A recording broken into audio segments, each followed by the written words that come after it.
ವಿಷ್ಣೋನಕಂ ವೀರ್ಯಾಣಿ ಪ್ರವೋಚಯ್ಯ ಪಾರ್ಥಿವಾನಿ ವ್ಯಪಮೇರಜಾಗಂ ಸಿಯೋ ಹಸ್ಕಭಾಗ್ಯದುತ್ತರಗಂ ಸದಸ್ಸಂ ವಿಚಕ್ರಮಾಣಸ್ತೇಧುರ್ಗಾಯೋ ವಿಷ್ಣೋರರಾಟಮಸಿ ವಿಷ್ಣೋ ಪೃಷ್ಠಮಸಿ ವಿಷ್ಣೋ ಸ್ನಪ್ರಯಸ್ತೋ ವಿಷ್ಣೋ ಸೂರ್ಯಸಿ ವಿಷ್ಣೋ ಧ್ರುವಮಸಿ ವೈಷ್ಣವಮಸಿ ವಿಷ್ಣವೇ ತ್ವಾಹ ನಾರಾಯಣಾಯ ವಿದ್ಮಹೇ ವಾಸುದೇವಾಯ ಧೀಮಹಿ ತನ್ನೋ ವಿಷ್ಣು ಪ್ರಚೋದಯಾತ್.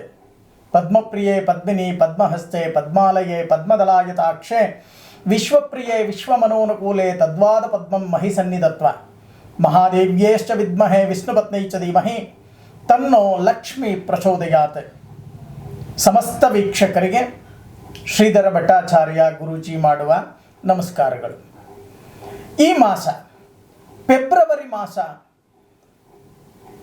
12 ರಾಶಿಗಳಿಗೆ ಯಾವ ರೀತಿಯ ಭವಿಷ್ಯ, ಎಷ್ಟು ಕಷ್ಟಗಳಿದೆ, ಎಷ್ಟು ನಷ್ಟಗಳಿದೆ, ಎಷ್ಟು. ಇನ್ನು ಕನ್ಯಾ ರಾಶಿ, ಈ ಕನ್ಯಾ ರಾಶಿಯವರಿಗೆ ಗುರುಗಳೇ ಜೀವನ ಬಹಳಷ್ಟು ಸಂಕಷ್ಟ ಅಂತಕ್ಕಂಥದ್ದು ಮತ್ತೆ ಎಲ್ಲರೂ ಕೂಡ ಎದುರಿಸ್ತಾ ಇದ್ದಾರೆ. ಏಳರಾಟ ಶನಿ ಸ್ಟಾರ್ಟ್ ಆಗಿಬಿಡುತ್ತೆ, ಹುಷಾರು ಹುಷಾರು ಅಂತಾರೆ. ನಿಜಾನಾ? ಬಹಳಷ್ಟು ಜನ ಈ ಮಾತನ್ನು ಕೇಳಿದ್ದೀರಾ? ಖಂಡಿತವಾಗಿ ಹೌದು. 7.5 ಶನಿ ಅಂತಕ್ಕಂಥದ್ದು ಮಾರ್ಚ್ 29ರಿಂದ ಪ್ರಾರಂಭ. ಚೆನ್ನಾಗಿ ಅರ್ಥ ಮಾಡ್ಕೊಳ್ಳಿ. ಅಯ್ಯೋ ಗುರುಗಳೇ, ನಮ್ದು ಏನು ಕರ್ಮ, ನಮಗೆ ಯಾವಾಗಲೂ ಬರೀ ಕಷ್ಟಗಳೇ ಅಧಿಕವಾಗತ್ತೆ ಅಂತಕ್ಕಂಥದ್ದು. ಆದರೆ ಧೃತಿಗೆಡಬೇಡಿ. ಕನ್ಯಾ ರಾಶಿಯವರಿಗೆ ಈ ಫೆಬ್ರವರಿ ಮಾಸದಲ್ಲಿ ಏನೆಲ್ಲ ಆಗತ್ತೆ?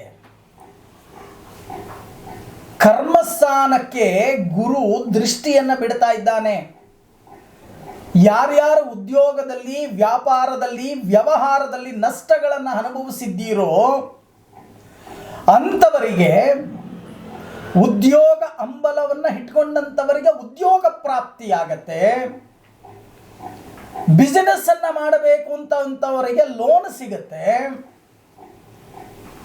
ಕೆಲಸ ಕಾರ್ಯಗಳು ಅಂತಕ್ಕಂಥದ್ದನ್ನು ಮಾಡಬೇಕು ಅಂತ ಹೊರಟವರಿಗೆ ನಿರ್ವಿಘ್ನವಾಗಿ ಕೆಲಸ ಕಾರ್ಯಗಳಾಗುತ್ತೆ. ಇದಕ್ಕಿನ್ನ ಬೇಕಾ?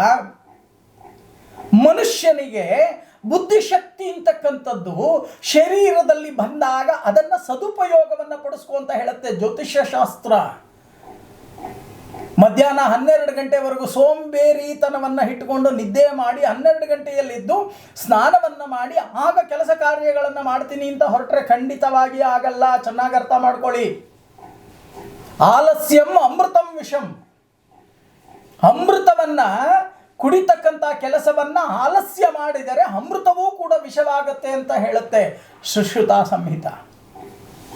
ಹಾಗಾಗಿ ಯಾಕೆ ಈ ಮಾತನ್ನು ನಾನು ಹೇಳ್ತಾ ಇದ್ದೀನಿ ಅಂತ ಅಂದರೆ, ನಿಮ್ಮಲ್ಲಿ ಇರ್ತಕ್ಕಂಥ ಜಡತ್ವ, ನಿಮ್ಮಲ್ಲಿ ಇರ್ತಕ್ಕಂಥ ಸೋಂಬೇರಿತನ, ನಿಮ್ಮಲ್ಲಿ ಇರ್ತಕ್ಕಂಥ ಆಲಸ್ಯ ಮನೋಭಾವ, ಈ ಮೂರನ್ನು ಬಿಟ್ಟರೆ ಅತಿಯಾದ ನಿದ್ರೆ ಮಾಡ್ತೀರಾ.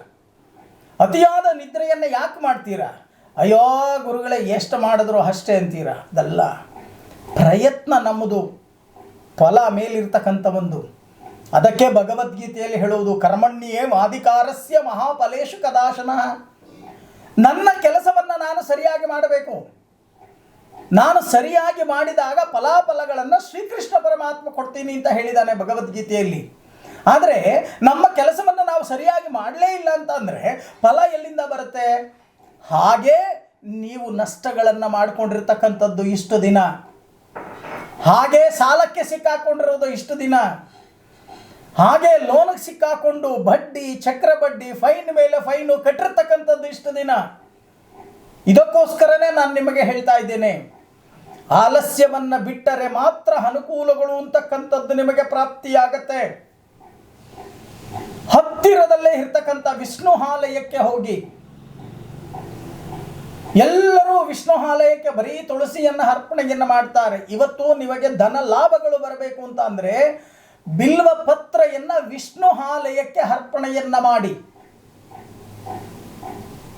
ಹಾಗಾಗಿ ಆ ವಿಷ್ಣುವಿಗೆ ಬಿಲ್ವ ಪತ್ರೆಯನ್ನು ಅರ್ಪಣೆಯನ್ನ ಮಾಡಿದಾಗ ಅನುಕೂಲಗಳ ಪ್ರಾಪ್ತಿಯಾಗತ್ತೆ. ಇವತ್ತು ಕೂಡ ತಿರುಪತಿ ತಿರುಮಲ ಬೆಟ್ಟದಲ್ಲಿ ಇರ್ತಕ್ಕಂಥ ಲಕ್ಷ್ಮೀ ವೆಂಕಟೇಶ್ವರನಿಗೆ ತುಳಸಿ ಮತ್ತು ಬಿಲ್ವಪತ್ರೆ ಎರಡನ್ನೂ ಕೂಡ ಮಿಶ್ರಣವನ್ನು ಮಾಡಿ ಅರ್ಚನೆ ಮಾಡ್ತಕ್ಕಂಥದ್ದು.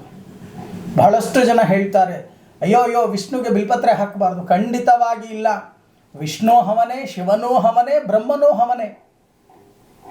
ಇಷ್ಟನ್ನು ಬಿಲ್ವಪತ್ರೆಯ ಅರ್ಚನೆಯನ್ನು ಮಾಡಿ ಪ್ರತಿ ಬುಧವಾರ ದೀರ್ಘದಾಂಡ ನಮಸ್ಕಾರವನ್ನು ಮಾಡಿ ಶ್ರೀಮನ್ನಾರಾಯಣನಿಗೆ ಇರ್ತಕ್ಕಂಥ ತೊಂದರೆ ತಾಪತ್ರಯಗಳು ನಿವಾರಣೆಯಾಗತ್ತೆ, ಅತಿ ಬೇಗ ಫಲಗಳು ಅಂತಕ್ಕಂಥದ್ದು ಪ್ರಾಪ್ತಿಯಾಗತ್ತೆ. ಹೇಳರಾಟ ಶನಿ ಬರ್ತಾ ಇದೆ, ಸಾಮೂಹಿಕ ಶನಿ ಶಾಂತಿ ಹೋಮವನ್ನು ನಡೆಸ್ತೇನೆ, ಬನ್ನಿ ಎಲ್ಲರೂ ಕೂಡ ಭಾಗವಹಿಸಿ. ಆಗ ಬರ್ತಕ್ಕಂಥ ಹೇಳರಾಟ ಶನಿಯನ್ನು ಶಾಂತ ಸ್ವರೂಪದಲ್ಲಿ ಬರಮಾಡ್ಕೊಳ್ತಕ್ಕಂಥ ಕೆಲಸ ಮಾಡಿ, ಆಗ ಅನುಕೂಲಗಳು ಪ್ರಾಪ್ತಿಯಾಗತ್ತೆ. ಯಾವ ರಾಶಿಯವರಿಗೆ ಶನಿ ದೋಷ ಕಷ್ಟ ಕಾರ್ಪಣ್ಯಗಳು ಬರುತ್ತೆ ಅಂತಕ್ಕಂಥದ್ದನ್ನು ನೋಡೋಣ. ಮೊದಲಿಗೆ ಮೀನ ರಾಶಿಗೆ ಜನ್ಮಕ್ಕೆ ಶನಿ ಅಂತಕ್ಕಂಥವರು ಬರ್ತಾರೆ. ಚೆನ್ನಾಗಿ ಅರ್ಥ ಮಾಡ್ಕೊಳ್ಳಿ, ಶನಿ ದೋಷ ಜನ್ಮಕ್ಕೆ ಶನಿ ಬಂದರೆ ಬ್ಲೀಚಿಂಗ್ ಪೌಡರ್ ಹಾಕಿ ತೊಳೆದು ಬಿಡ್ತಾರೆ.